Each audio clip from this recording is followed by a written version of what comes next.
Bienvenidos a un nuevo análisis a fondo. Hoy vamos a explorar algo que nos rodea absolutamente en cada segundo de nuestra vida. Algo en lo que casi nunca reparamos, la verdad. Exacto. El objetivo de hoy es sumergirnos de lleno en el esqueleto invisible de nuestro mundo moderno. Vamos a descodificar por qué los materiales físicos se comportan exactamente como lo hacen. Es decir, entender las reglas ocultas de la materia. Justo eso. Queremos responder a cosas como ¿por qué el chasis de un coche está diseñado para absorber un impacto brutal arrugándose como un acordeón? Mientras que el cristal del parabrisas en ese mismo impacto se hace añicos en milisegundos. O fíjate, un pensamiento un poco más inquietante para quienes tengan vértigo. ¿Cómo saben con total certeza quienes diseñan los ascensores que el cable de acero que sostiene la cabina no se va a partir por la mitad en el piso 20? Desde luego es una buena pregunta para hacerse antes de subir a uno. Pues todo esto tiene respuestas asombrosamente precisas en el mundo de la ingeniería. Y para descubrir ese andamiaje oculto de la realidad vamos a utilizar como mapa un texto universitario espectacular. Sí, el documento del profesor Pedro Paredes Barragán. Eso es, de la Universidad Nebrija. Se titula Procesos Industriales de Interés Educativo 2. Es una investigación que nos lleva desde lo más diminuto, o sea, nubes de electrones microscópicas, Hasta los inmensos laboratorios donde péndulos gigantes rompen bloques de acero macizo de un solo golpe. madre mía. Y es un recorrido absolutamente necesario para entender el diseño industrial moderno. Porque, bueno, en el fondo, la selección de los materiales es la decisión más crítica de cualquier proceso de fabricación. Totalmente. No se trata solo de elegir algo que aguante peso y ya está. Desde el principio, Paredes Barragán pone sobre la mesa un concepto fundamental que lo cambia todo: la ingeniería simultánea o concurrente. Claro, el fin de la cadena de montaje tradicional. Justo, en el pasado esto era una especie de carrera de relevos. Alguien diseñaba un producto en un despacho, pasaba el plado y luego otra persona en la fábrica se rompía la cabeza intentando ver cómo narices construirlo. Un despropósito logístico, si uno lo piensa bien. Hoy en día eso ya no existe. Especialistas en diseño, fabricación, marketing y reciclaje trabajan juntos desde el minuto cero, Todos a la vez. todos a la vez.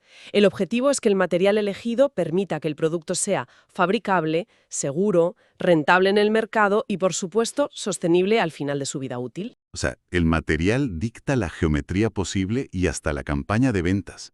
Prometo a quienes nos escuchan que al terminar este análisis nunca volverán a mirar un simple clip de metal, la hoja de un cuchillo o el bloque del motor de un coche de la misma manera. Estoy segura de que no. Vale, vamos a desgranar esto. El texto menciona grandes familias de materiales que la industria maneja a diario. Metales, obviamente, plásticos, divididos en termoplásticos, termoestables y elastómeros. Ajá. Las cerámicas y vidrios también. Sí, y luego los materiales compuestos, como los plásticos reforzados con fibra de vidrio.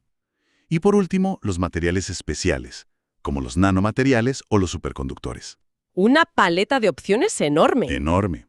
Pero dado que cualquiera que esté familiarizado con la industria ya conoce la mecánica básica de qué es un plástico o una cerámica, vamos a ir directamente al núcleo, a los enlaces atómicos. Porque al final todo se reduce a cómo se unen los átomos entre sí. El secreto está en el enlace. Y el texto detalla tres tipos principales, ¿verdad? Así es, primero tenemos el enlace iónico. Esto es atracción electrostática pura y dura. Un átomo cede un electrón y el otro lo recibe. Como un intercambio muy estricto. Muy estricto, sí. Y eso crea sólidos muy duros y con un punto de fusión altísimo, como las cerámicas. Pero a la vez son materiales muy rígidos, Luego está el enlace covalente. donde los átomos comparten electrones, formando estructuras increíblemente duras como el diamante o largas cadenas flexibles como los polímeros. Pero la rareza fundamental, el momento de... ocurre con los metales, el enlace metálico. Lo fascinante aquí es cómo se organizan esos átomos en el metal. A diferencia de los otros enlaces, aquí se crea lo que se conoce como una nube de electrones libres. Es una imagen mental buenísima. O sea, los electrones no pertenecen a un átomo en particular. Exacto, están emancipados, circulan libremente por toda la estructura, como si los átomos fueran islas fijas en un mar de electrones en constante movimiento. Y esa movilidad extrema es la respuesta a muchísimos porqués de nuestro día a día. Explica perfectamente por qué los metales son fantásticos conductores del calor y la electricidad.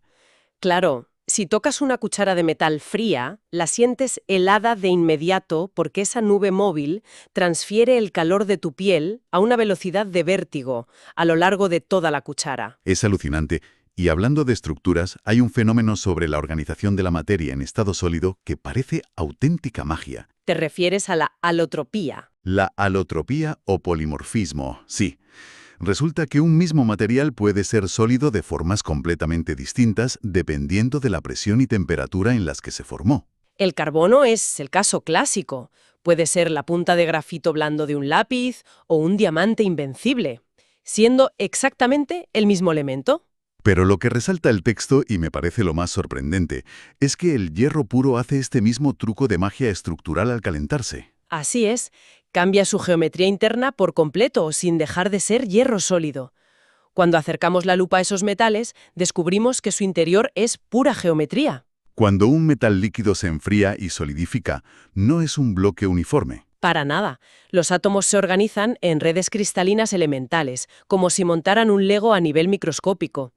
La industria clasifica 3 formas de cristalización principales. Empecemos por la cúbica centrada, o CF. Esa la vemos en el litio, el sodio o el hierro alfa. Luego tenemos la cúbica centrada en las caras, la CCC, Que curiosamente es la estructura de los grandes conductores. justo, aluminio, oro, plata, cobre. Y finalmente la hexagonal compacta, la EXC, típica del cadmio, el zinc o el titanio. Pero claro, en la vida real, la viga de un puente no es un cristal gigante perfecto y único. No, son materiales policristalinos. Al enfriarse el metal líquido, la cristalización no empieza en un solo punto, empieza en millones de núcleos simultáneos. ¿Como semillas creciendo a la vez? Exactamente. Cada núcleo crece creando su propia red cristalina perfecta hasta que choca con la red de su vecino. A estas formaciones individuales se les llama granos. Y la frontera donde chocan, el límite del grano, es una zona amorfa. Y el tamaño de esos granos lo es todo en ingeniería estructural. Lo cambia todo. Si la estructura tiene un grano fino, hablamos de 1000 a 2000 granos por milímetro cuadrado, el metal es increíblemente resistente. Pero si el grano es grande, el material se vuelve más frágil. Y esto nos lleva directamente a lo que ocurre cuando aplicamos fuerza sobre un metal. Por ejemplo, al intentar doblar una chapa. Al principio experimentamos una deformación elástica. Los átomos se separan un poco, pero si soltamos, la atracción vuelve a unirlos y la pieza recupera su forma. Como un muelle. Pero si forzamos más allá de ese límite elástico, Entramos en la deformación plástica. y ahí las cosas cambian. Los planos de la estructura cristalina resbalan unos sobre otros. La deformación ya es permanente. Y además, el texto dice que las impurezas internas del metal se alinean con la dirección de la fuerza, actuando casi como fibras. Sí, y esto introduce uno de los conceptos más críticos y peligrosos en la industria: la acritud. La acritud. Fíjate, el ejemplo perfecto de esto es cuando coges un clip de papelería y lo doblas hacia un lado y hacia el otro repetidamente. Tal cual. A medida que el metal se deforma plásticamente, se endurece momentáneamente por el roce interno de los cristales, pero el precio a pagar es que pierde ductilidad, se vuelve cada vez más frágil. Ese proceso de fragilización por deformación es la acritud. Si seguimos forzando el clip y alcanza la llamada acritud crítica, pierde toda su capacidad plástica. Ya no se dobla más. Se comporta como el cristal, se agrieta y se parte de golpe en tus manos. Es fatiga pura. Y para curar esa fatiga en piezas industriales que han sido machacadas en prensas o estiradas, la industria utiliza un tratamiento térmico, el recocido. El recocido relaja las tensiones internas y permite que el metal recupere su tenacidad original. Es como un reseteo estructural. ¡Qué maravilla! Pero claro, usar metales 100% puros en la industria es rarísimo y carísimo. El cobre puro conduce genial, pero mecánicamente es débil. La solución universal son las aleaciones. Mezclar un solvente, el metal base, con un soluto, que aporta nuevas propiedades. Y aquí es donde la cosa se pone realmente interesante, porque entramos en el terreno del rey absoluto de la industria mundial, el diagrama hierro-carbono. Ese diagrama es literalmente el mapa del tesoro de la siderurgia. Para entenderlo, hay que volver a ese truco de alotropía del hierro que comentamos antes. Las 1000 caras del hierro. Al calentarlo va cambiando. Hasta los 768 grados centígrados tenemos el hierro alfa, que es fuertemente magnético. Vale. Y si seguimos subiendo la temperatura de 768 a 910 grados, pasa a hierro beta. Y al superar los 910 grados, llegamos al hierro gamma, hasta los 1400 grados. Y ahí ocurre algo muy curioso. La estructura pierde su magnetismo fuerte y se vuelve paramagnética. Si acercas un imán a un bloque de hierro al rojo vivo a 1000 grados, no se pega. Es un efecto contraintuitivo pero real. Y finalmente, por encima de 1400 grados hasta llegar a fundirse, tenemos el hierro delta. Lo vital de este diagrama es la proporción de carbono. De ahí nace la división fundamental que separa dos mundos industriales. Si la aleación tiene hasta un 2% de carbono, Hablamos de la inmensa familia de los aceros. pero si pasamos de ese 2%, de un 2 a un 7% de carbono, Ahí entramos en el territorio de las fundiciones. Tienen propiedades de moldeo excelentes, pero son mucho más frágiles que el acero. y al enfriarse estas mezclas adoptan configuraciones atómicas con nombres que suenan directamente a fantasía heroica. Sí, la nomenclatura es muy poética. Tenemos la ferrita, por ejemplo. Tiene poquísimo carbono, es muy blanda y magnética. Se usa muchísimo en los núcleos de transformadores eléctricos. En el extremo diametralmente opuesto está la cementita. Durísima, pero sin resiliencia alguna, muy frágil. Y la genialidad ocurre cuando el enfriamiento crea capas alternas de ambas. Imagina un pastel de 1000 hojas, con capas microscópicas de ferrita blanda y cementita dura alternándose. A eso se le llama perlita. Tiene un equilibrio mecánico perfecto entre resistencia y tenacidad. También está la austenita, que es tenaz, pero estable solo a muy altas temperaturas. Y la ledeburita, que es una mezcla eutéctica exacta con un 4,3% de carbono. Conocer estas fases al milímetro permite algo asombroso. Forjar el carácter del metal sin alterar en absoluto sus ingredientes. Cambiar la personalidad de un acero sin añadir ni quitar un solo gramo de carbono. Y eso se logra mediante los tratamientos térmicos, ¿no? Exacto. Jugando con la temperatura a la que calentamos la pieza y sobre todo con la velocidad de enfriamiento. Obligamos a los átomos a congelarse en la estructura que nosotros queramos. El ejemplo más drástico que menciona el texto es el temple. Imagina calentar una pieza de acero al rojo vivo y someterla a un choque térmico brutal. Sumergiéndola de golpe en agua, en aceite o en baños de sales fundidas. Un enfriamiento ultra rápido. Queda atrapado, distorsionando la estructura por completo, Y se congela en una fase llamada martensita. consiguiendo una dureza extrema. Pero, de nuevo, la física cobra su peaje. Se vuelve sumamente frágil. Por eso después del temple siempre viene un revenido. Volver a calentar la pieza a menor temperatura y dejarla enfriar despacio al aire para aliviar esa fragilidad. Junto con el recocido y el normalizado, que se usan para ablandar y homogenizar el grano, forman el arsenal básico para moldear la estructura interna. Pero si conectamos esto con la imagen general, a veces la industria necesita algo más complejo. ¿Qué pasa si queremos una rueda dentada que sea súper dura por fuera para no desgastarse, pero flexible por dentro para no partirse con un golpe? Ahí entran los tratamientos termoquímicos.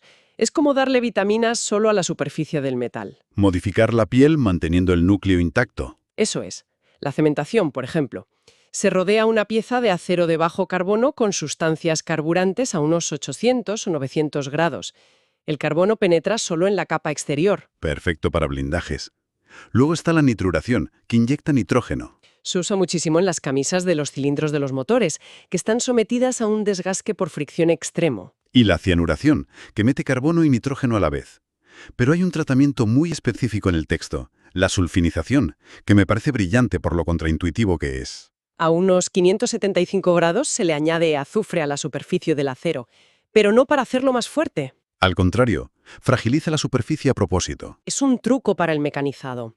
Cuando metes un acero en un torno para darle forma, la cuchilla va sacando una viruta de metal. Y si el acero es blando, esa viruta sale en tiras larguísimas que se enredan en la máquina y son peligrosísimas. Al inyectar azufre y fragilizar la capa exterior, la viruta se rompe sola en trocitos pequeños e inofensivos mientras se tornea la pieza. Es una astucia brutal. Pero claro, tanta astucia y tanto tratamiento nos lleva a la fase definitiva. Ponlo a prueba. ¿Cómo garantizamos que este material va a salvar vidas y no a quitarlas? Exacto. La ingeniería tiene que llevar el material al límite. Y eso significa romper cosas en el laboratorio con los ensayos destructivos. El más clásico es el ensayo de tracción. Se coge una probeta estandarizada del metal, se sujeta por los extremos y una máquina tira de ella hasta desgarrarla. Y la gráfica que produce, la curva de tensión-deformación, lo cuenta todo. Al principio sube en diagonal perfecta. La zona elástica, donde rige la ley de Hooke. La zona segura.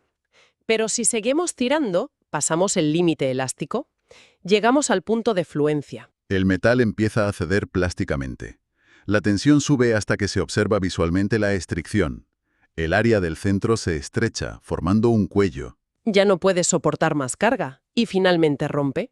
Conocer ese límite elástico es lo que nos permite establecer el coeficiente de seguridad en la vida real. Volviendo al ascensor del principio. El texto cita que en los ascensores se usan coeficientes de hasta 12. O sea, si lo necesario es que aguante 100 kilos, diseñan el cable para que soporte 1200 antes de siquiera llegar a su límite elástico. Así se duerme tranquilo. Otro ensayo vital es el de dureza, que presiona la superficie. Hay varios métodos. El Brinell, que usa una bola de acero o wolframio.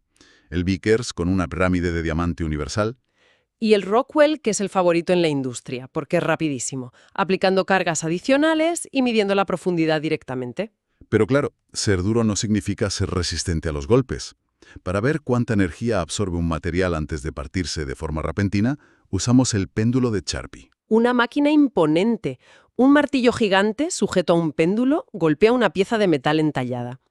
Viendo cuánta altura pierde el péndulo tras romper la pieza, sabemos su resiliencia. Y luego está el asesino silencioso, la fatiga, representada en la curva de Bohler. Este es el motivo por el que los materiales fallan a tensiones muchísimo menores que su límite elástico. Por los ciclos repetidos. Exacto.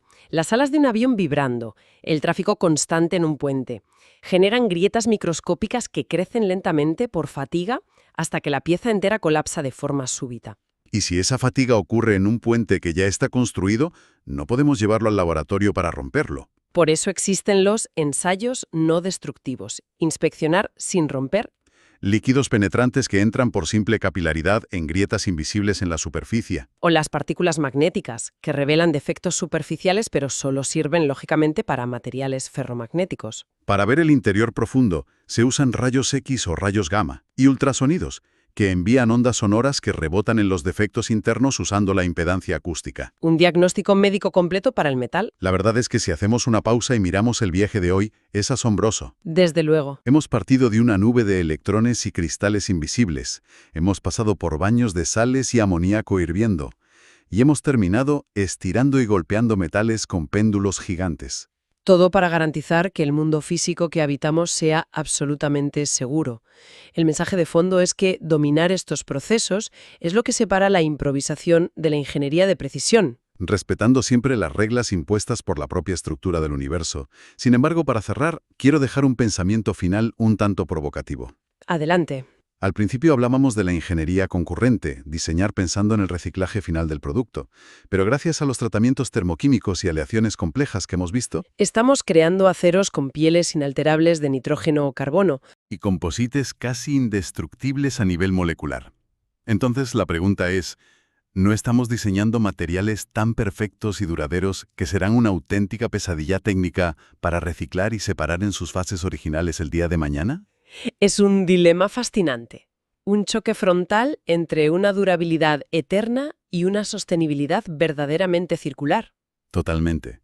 Un reto inmenso para el futuro. Y con esta reflexión sobre los secretos de la materia, cerramos la sección de hoy. Ha sido un placer desgranar el andamiaje oculto de la industria. El placer ha sido mío. Nos encontramos muy pronto para seguir profundizando en nuevos análisis. Un saludo.